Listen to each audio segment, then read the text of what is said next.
नमस्कार, मेरा नाम है ओम प्रकाश यादव और आप देख रहे हैं Voice of Republic. Vinod Kumar Rai, superintending engineer, ग्रामीण कार्य विभाग, उनके घर पर जब आर्थिक अपराध इकाई ने छापा मारा तो करोड़ों रुपए मिले और कई 100 करोड़ रुपए जला दिए गए। ये सब न्यूज आपने देखा और सुना और पढ़ा भी है। इसके अंदर की कहानी को जरा समझने का प्रयास कीजिए।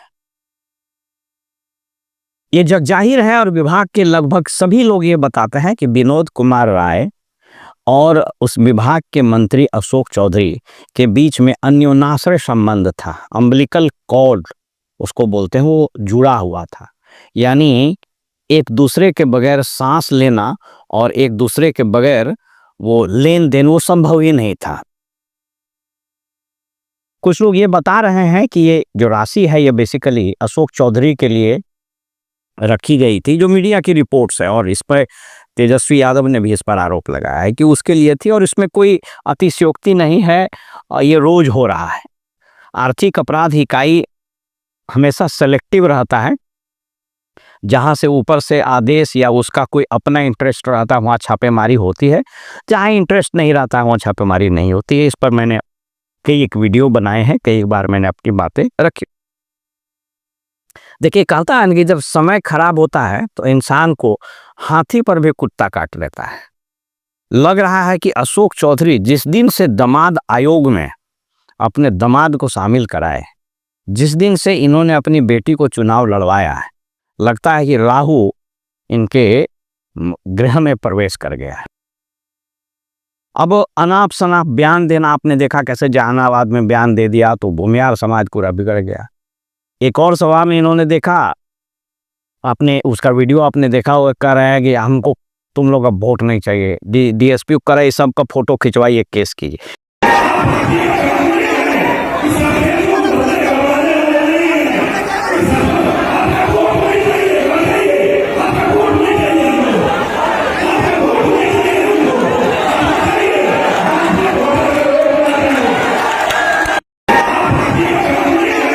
ये सब बताता है कि आपका समय खराब चल रहा है और आपकी बुद्धि भ्रष्ट हो गई है।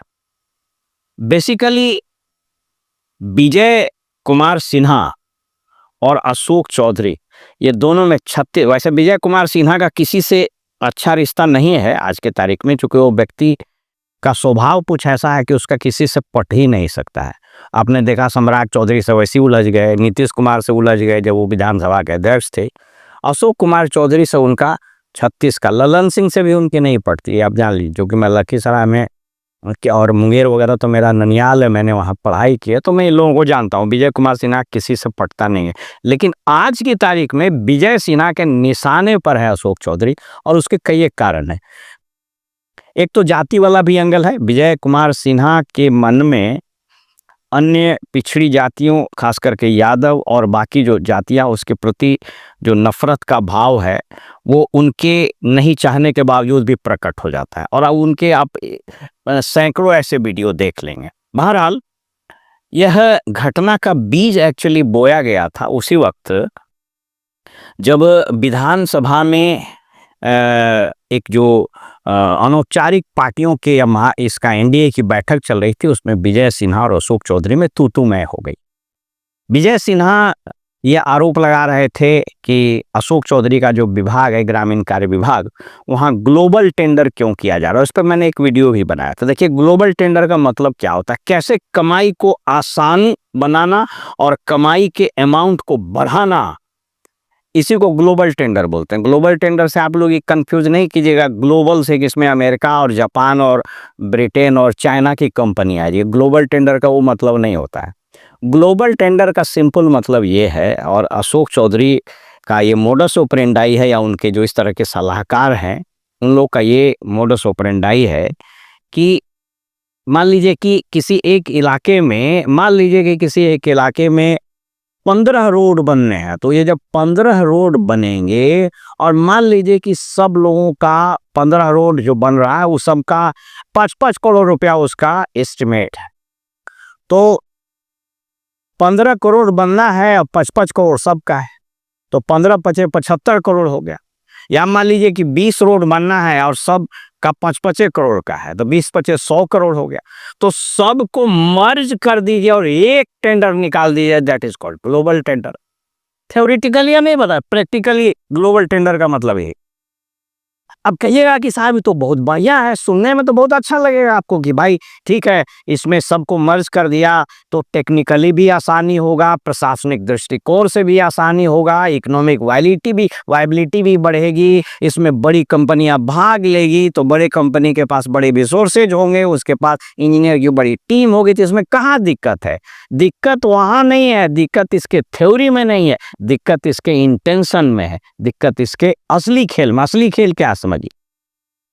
पहला असली खेल तो यह है कि जब ये 100 करोड़ का टेंडर हो जाएगा तो कोई एक ही कंपनी लेगा, तो 100 करोड़ का कमीशन एक कंपनी से लेना आसान है कि 100 करोड़ का 100 ठेकेदार टेंडर ले लेगा उससे लेना आसान। आप इसको समझ लीजिए, अगर वो 100 ठेकेदार से कमीशन लेगा तो एक तो राशि बड़ी कम आएगी और उसमें मेहनत भी ज्यादा और बदनामी भी ज्यादा होगा।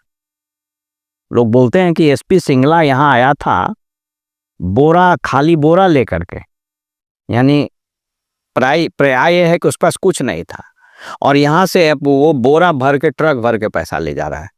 और यह कौन नहीं जानता है कि एसपी सिंगला के कितने बड़े बड़े कारनामे हैं। छापेमारी भी हुई तो खा डाक के 3 पात, कुछ होना तो है नहीं। तो ये ग्लोबल टेंडर के कारण विजय सिन्हा और इसमें बकझक हुआ, और वो भी कोई विजय सिन्हा से बकझक हुआ कोई माने पदयात्रा को लेकर के नहीं, कोई गांधी जी के सत्याग्रह को लेकर के नहीं।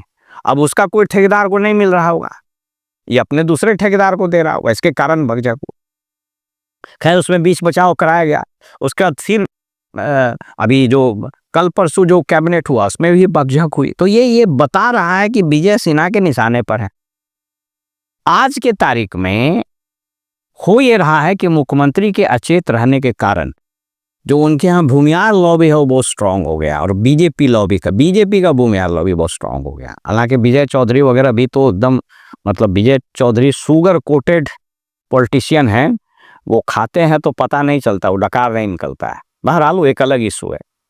तो वहां पर अभी वो लॉबी काम कर रहा है और ये सारा लॉबी अब एक्टिव हो गया है कि अशोक चौधरी को खत्म करना है, क्योंकि बहुत ज़्यादा मलाई ले लिए हैं, बहुत ज़्यादा चॉकलेट और बहुत ज़्यादा गुड़ ले चुके हैं, ऑलरेडी ले चुके हैं। और प्रशांत किशोर ने तो बहुत बढ़िया नाम ही इनको दे दिया, सर्वदलीय नेता। और अब जरा देख लीजिए, इनके पिताजी आरजेडी में मंत्री रहे, ये भी आरजेडी में मंत्री रहे, आरजेडी के मंत्री काल में रहे, यानी कांग्रेस के थे, कांग्रेस के ही अध्यक्ष थे, कांग्रेस छोड़ के भाग गए, जदयू में आ गए।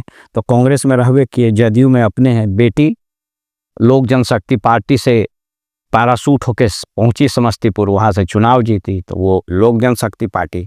दामाद के बारे में बोल ही दिया गया कि आरएसएस कोटा से दामाद आयोग में गए हैं, तो ये बिल्कुल सर्वदलीय नेता है। तो अब ये जो भूमियार लॉबी है या फिर जो एक लॉबी जो इससे परेशान है, वह इनको टारगेट कर रहा है। तो मेरी जो सूचना है, हमको विभाग के भी कुछ लोगों ने बताया कि सर वो सब पैसा जमा करके और मंत्री के पास पहुंचाने की बात हो रही थी। मैंने ये मैं डिस्क्लेमर के साथ बता रहा हूँ, और इसको तेजस्वी ने भी आरोप लगाया, और जो लोग बता रहे हैं ये परसेप्शन भी है। अब ये तो काम है इकोनॉमिक ऑफेंस का, और मैं उस पर भी बताता हूँ कि अगर ये इकोनॉमिक ऑफेंस चाहे तो ये इसको तुरंत डिटेक्ट किया जा सकता है, लेकिन वो नहीं कर रही है, नहीं करना चाहती है, या उसको कोई नहीं करने दे रहा है, ये बात अलग है।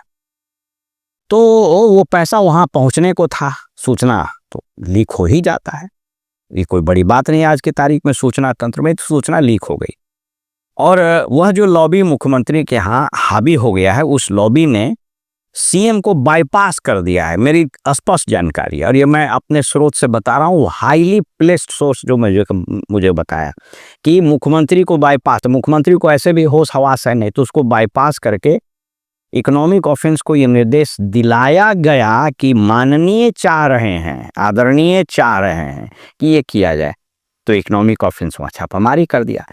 अब मजेदार बात है कि चूंकि वहां पर अशोक चौधरी की भी पैठ है, तो उसके भी अपने स्रोत हैं, और वो स्रोत बहुत अलग अलग होता है। वो स्रोत माली भी हो सकता है, उस स्रोत स्वीपर भी हो सकता है, उस स्रोत चाय पिलाने वाला भी हो सकता है, वो स्रोत कंप्यूटर में टाइप करने वाला भी हो सकता है। ये सब स्रोत टेलीफोन पर बात कराने वाला हो सकता है।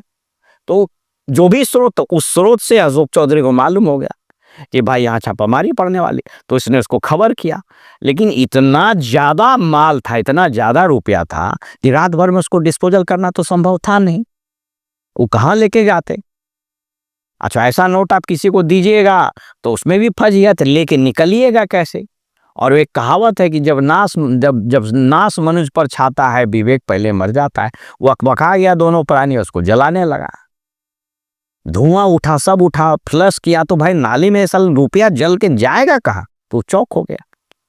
अब आपको बता रहे हैं कि इकोनॉमिक ऑफेंस इस में जो मेन खिलाड़ी है उस पर नहीं पहुंचना चाहता है, उसका कारण आपको बता देते हैं। सीआरपीसी में एक प्रावधान था सेक्शन 164, उसको बोलता था धारा 164 का बयान दर्ज कराना। तो अब ये बीएनएसएस भी हो गया है। तो अगर चाहे इकोनॉमिक ऑफेंस विंग, तो इसको साहब आप रिमांड में लेकर के और मजिस्ट्रेट के यहाँ बयान क्यों नहीं दर्ज कराते हैं?